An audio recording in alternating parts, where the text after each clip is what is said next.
Okay, I've been working on this 2012 Dodge Durango here. It has the 3.6 liter Pentastar engine. It's going to be the same whether you have a Jeep Grand Cherokee or a Jeep Wrangler.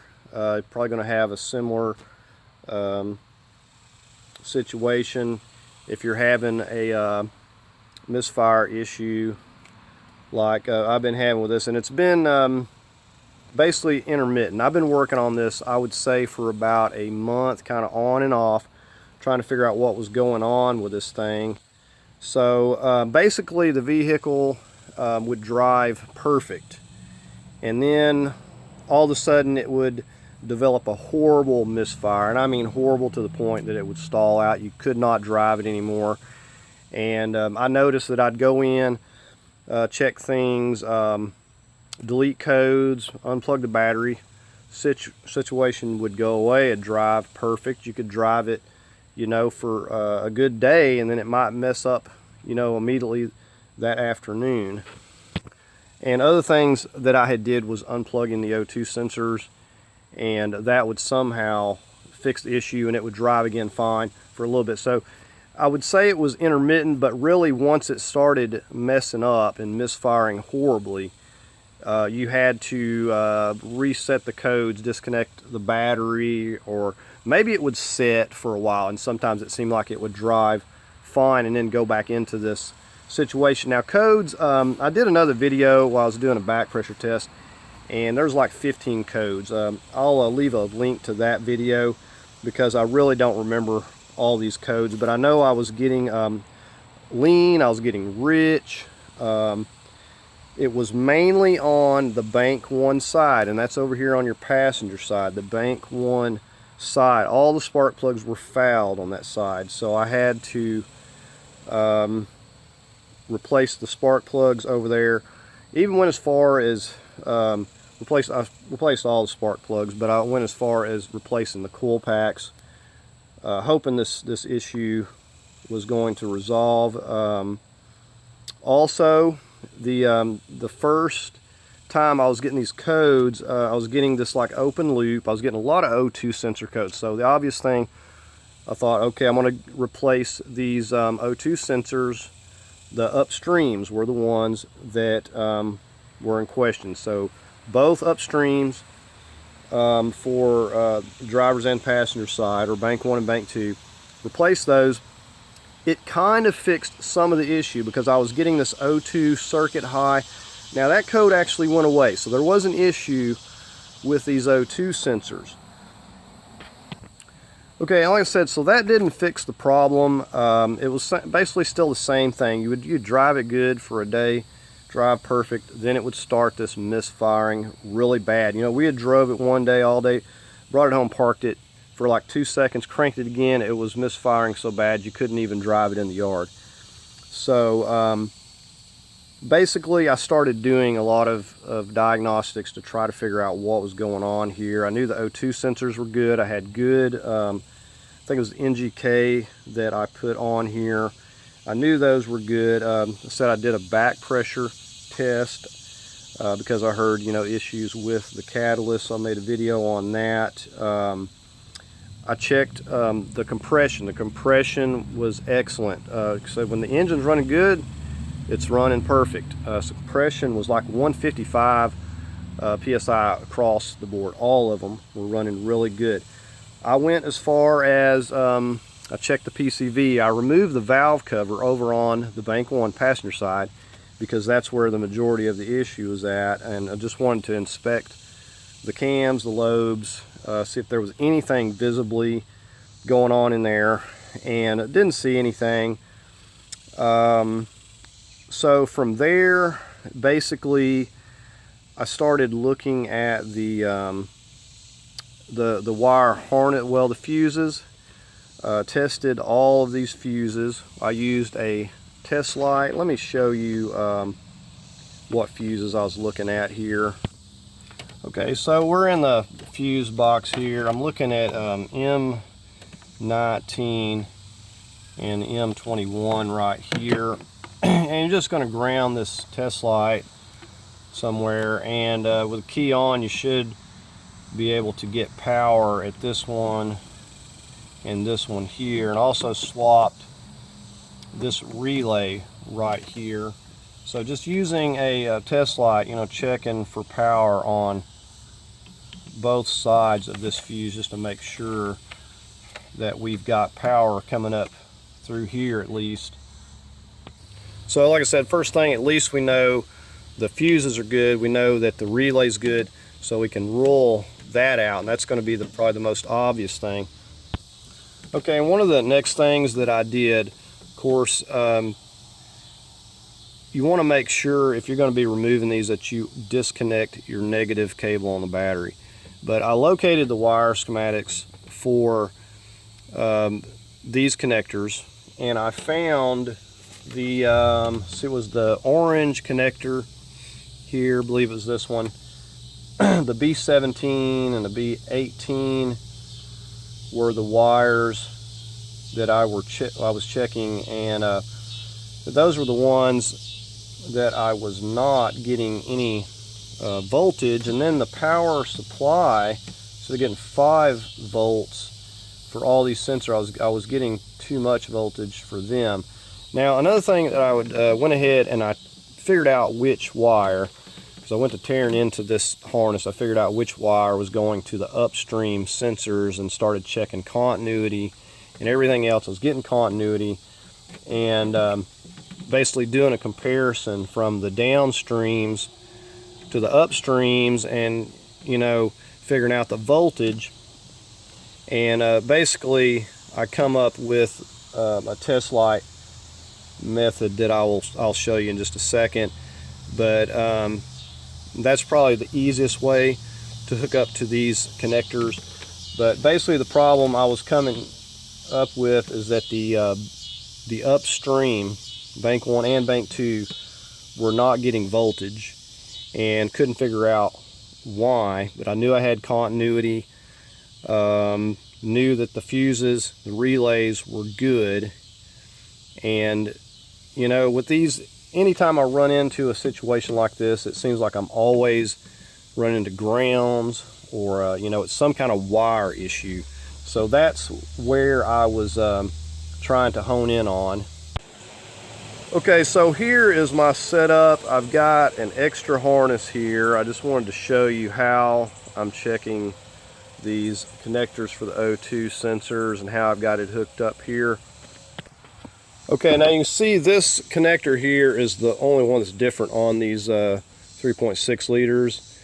It's the black connector, the other ones are white. I'm just using an old O2 connector, O2 sensor, cut the sensor off and connected it to this 7440 turn signal bulb that has a little wire leads. I can leave you a link to that, but when we cycle the key on, you'll see that this light lights up. Now, so when I was having the problem, these upstreams were not lighting up. The downstreams were both working, which are the ones that were working fine, not showing the codes. The upstreams, neither one on either side was lighting up.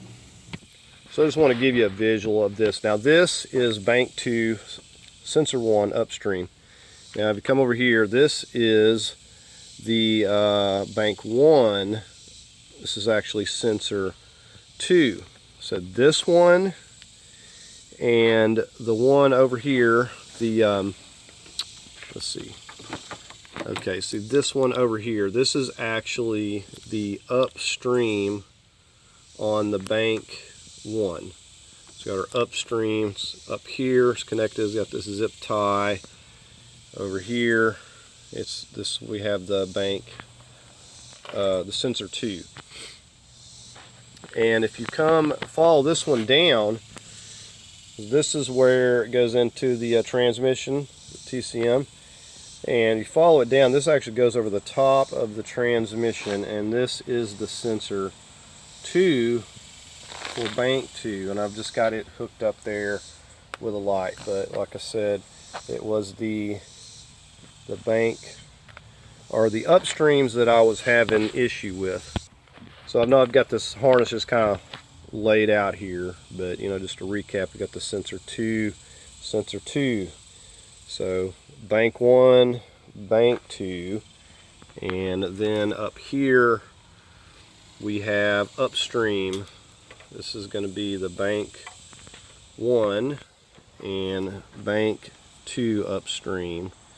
So you know, if you've crawled under here, you can kind of see how this thing lays out. But that's how the sensors are laid out. Like I said, this is hooked up to my upstream on the bank 2 side here, and this one is the ones that I was having issue with. Now, I've had this harness tore apart when I was diagnosing it, and I will say that, you know, it's much easier if you can get an extra harness. I got this for like 90 bucks. Much easier to test this harness if you can just get you an extra one, hook it up. And you see, all I've done is hooked it in to the PCM here.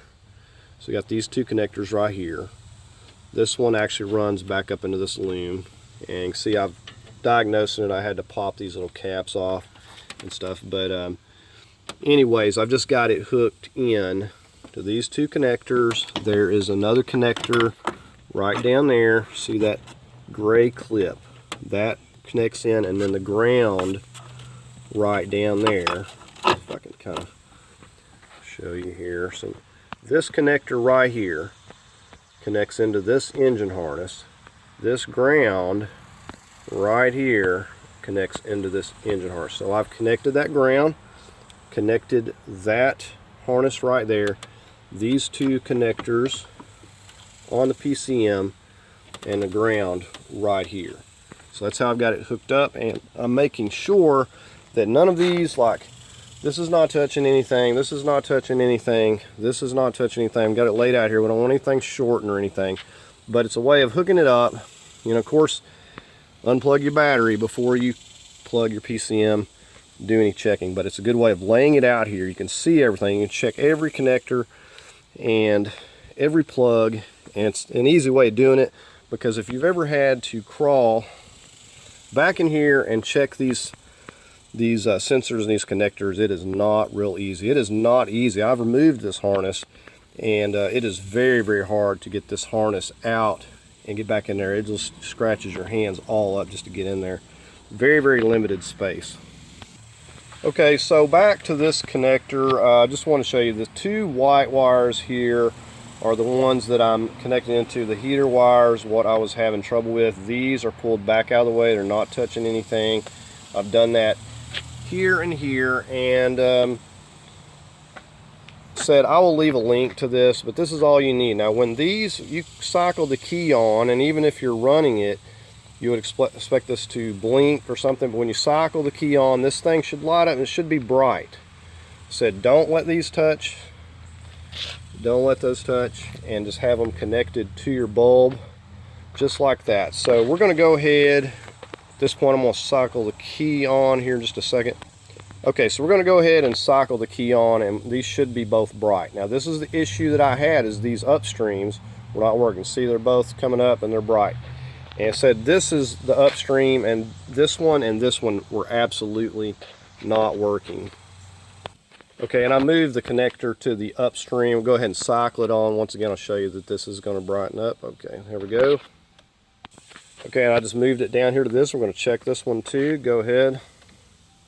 So each of these should be, the light should be coming on. If it's not, then there's an issue. And these bulbs are just an easy way of checking this without having to use the multimeter or anything.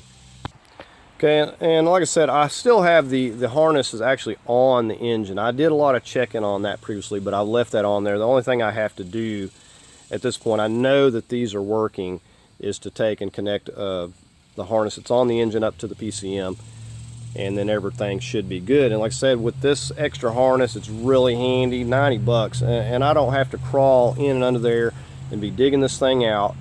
If there was an issue, this harness here rules that issue out. So very good to be able to get your hands on another harness. And like I said, a lot of times you will run in, I've run into way more wire issues than anything. You know, if there's a problem with a splice or something in there, you know, grounds.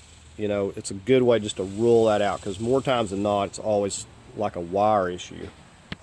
So basically, I'm going to go ahead and just remove this as just my testing harness, and it keeps me from having to crawl under the vehicle every time that I'm checking something and doing something. And I'm going to go ahead and get the original harness on the engine hooked back up, and then we'll crank it up and we'll check it.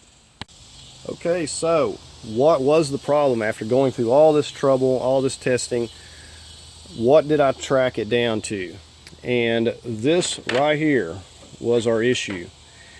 Now this had already been replaced, you can see, in 2017. I don't know why, but this was causing the issues for both of the bank ones. Only having the upstream sensors, the heater circuits, and problem with only the upstream.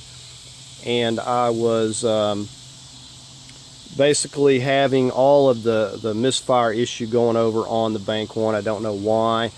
I was talking about the wires, the B17, the B18.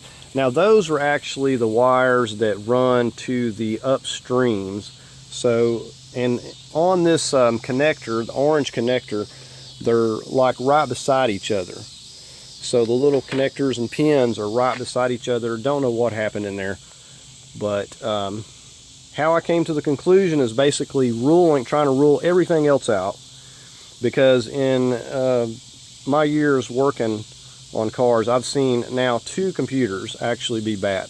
A lot of times people replace them because they forgot to rule something else out. And basically, even though I did all of the checking on the wire harness, the fuse box, and everything else, I went ahead and went as far as to get another wire harness just because I wanted to make absolutely sure that there was not something I was missing in that wire harness, because usually 9 times out of 10 it's going to be some sort of wiring issue. But like I said, on a lot of vehicles, people are having issues like this with their O2 sensors, and maybe it's the TIPM.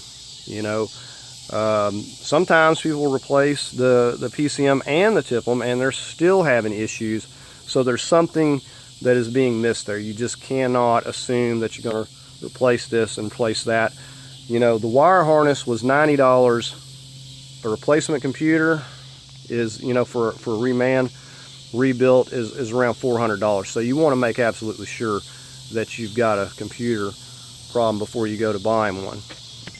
So here is the replacement computer. Now we're going to go ahead and crank it up, and you know, I'm going to be looking for codes. I know I'm going to have like a few, probably, because there was a wreck in the front up here, and this cruise control module was messed up, completely destroyed. So I may get a code back for that, but I don't expect to see any codes coming back for these O2 sensors and everything. All right, we're going to go ahead and crank it up.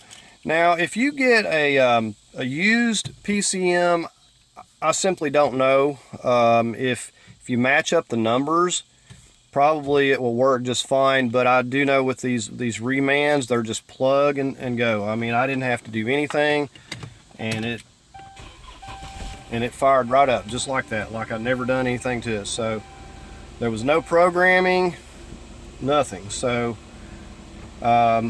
said I got this one from eBay. I can leave a link if you want, but it was basically a reman,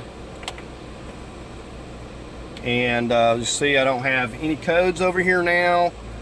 I could probably throw my scan tool on it, but the check engine light has not came back, and I was having codes for those heater circuits on the O2 sensor pop up immediately, just like that. As soon as you crank it, that code's going to be popping up. So the heater circuits for the upstream were not working at all. Now, the reason for the horrible misfire, I don't know if that's due to just those heater circuits or other issues with the computer there, because it seemed like it would drive perfect, and then all of a sudden it would just, you know, you couldn't even limp around the yard with it. So it would go from driving perfectly fine to just horribly misfiring. So definitely everything was saying O2 sensors, catalyst, and it was leading you to believe that there was an issue, you know, definitely with the O2 sensors. And the last thing you would probably ever suspect is that, okay, I've got O2 sensor codes coming up for the upstreams, I'm going to have to replace the PCM. That's like, you know, the last thing you would probably expect that you would need to do to fix that issue.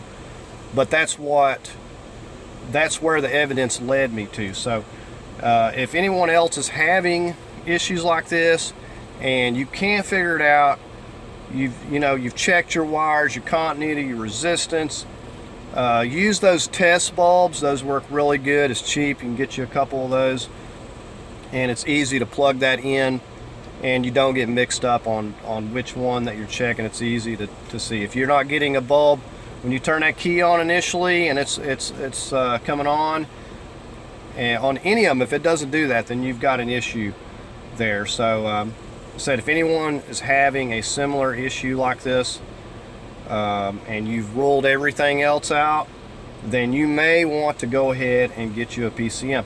Now, some of these places, you know, worst case scenario, if you get a PCM and that doesn't fix your issue, a lot of those places will let you return it, you know, for like a restocking fee or something. So if you can't, you know, if you've ruled out everything, you're out of options, then you may want to go that route, because that's what this turned out to be. And definitely I was looking for anything but the computer. I always say that, you know, you got to rule out everything else, and I've just not seen enough PCMs be bad. I mean, it's very, very rare, but whatever the reason was, so this one's already been replaced once, so I'm going to have to keep an eye on things and make sure there's not some sort of other issue that could be causing this.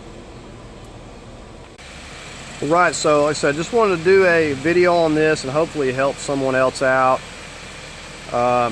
If you're having an issue like this, you know, even if you're busy and it's something that you have to put on the back burner, you know, understand everybody's working, they're busy, but, you know, definitely don't give up on it until you figure out what the issue is, and not just, you know, to fix the vehicle, but for future knowledge. If you figure out what's wrong with something like this, then you're going to be able to solve the next issue that shows up on another vehicle down the road. So it's definitely something that you don't want to move on to something else and just say, well, this is too hard, and, you know, pick something else that's easier or whatever. You know, you definitely want to persist and figure out what that issue is, because it's going to be knowledge that you're going to gain, you're going to be able to use down the road.